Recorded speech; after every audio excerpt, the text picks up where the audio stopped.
Kebayang nggak sih kalau dongeng sebelum tidur itu ternyata bisa jadi semacam alat pertahanan negara?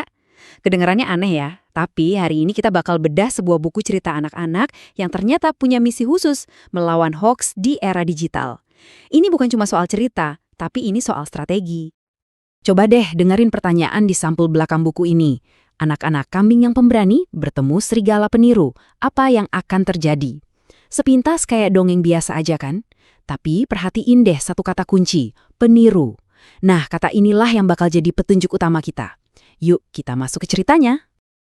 Oke, jadi ceritanya dimulai dengan setting yang kayaknya kita semua udah tahu deh, mirip-mirip sama dongeng klasik. Tapi seperti yang nanti kita lihat, ada beberapa detail penting yang sengaja diubah untuk tujuan tertentu. Jadi ceritanya gini, di sebuah pondok di tengah hutan, ada ibu kambing yang harus pergi sebentar. Sebelum berangkat, dia ngasih satu pesan penting banget ke anak-anaknya.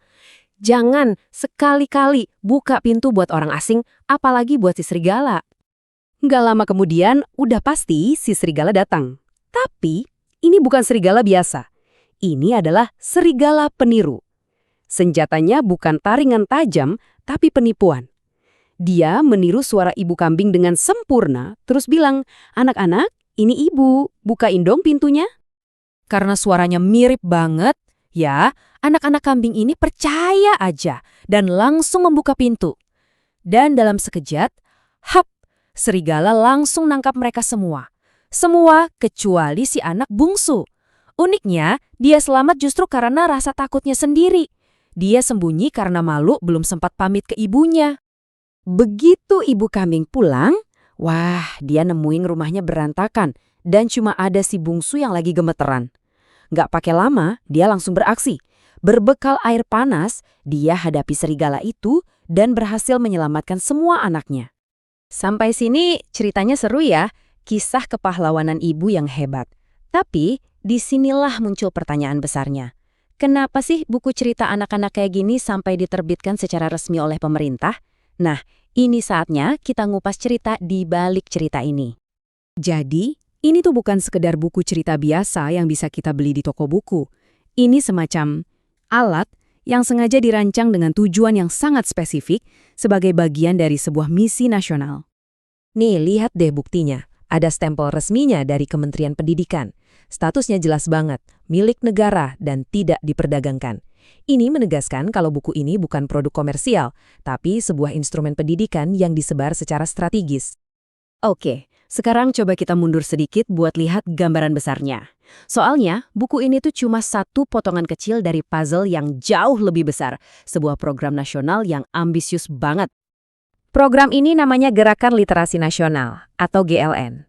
Dan coba perhatikan tujuannya deh. Ini bukan cuma soal gimana caranya anak-anak bisa baca loh. Tujuannya adalah menumbuhkan budi pekerti yang luhur. Pemerintah melihat literasi itu bukan sekedar skill teknis, tapi sebagai fondasi buat membangun karakter bangsa. Terus, seberapa serius sih pemerintah ngerjain ini? Coba lihat angka ini. Cuma dalam 1 tahun, di 2021, pemerintah nerjemahin, bayangin ya, 1.375 cerita anak dari seluruh dunia. Cerita serigala peniru dari Korea ini cuma satu di antaranya. Ini benar-benar operasi literasi skala besar. Seperti kata Kepala Badan Bahasa, literasi sejati itu lebih dalam dari sekedar bisa ngejah huruf. Ini soal memahami, menganalisis, sampai menilai sebuah informasi. Nah, keterampilan inilah yang mau mereka tanamkan ke generasi baru. Oke, jadi kita udah tahu nih kenapa buku ini ada. Pertanyaan selanjutnya, gimana caranya dongeng serigala ini bisa nyambung ke pembentukan karakter di zaman digital? Nah, disinilah letak cerdasnya. Ini dia intinya.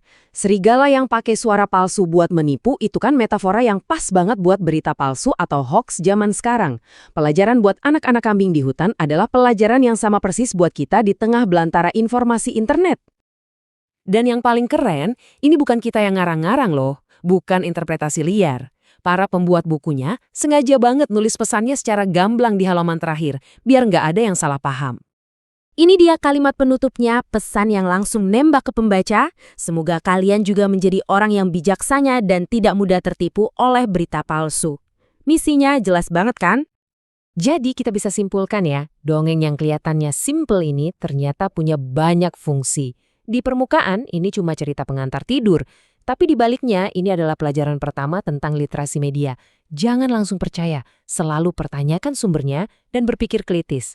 Ini kayak ngasih tamen digital buat anak-anak sejak dini.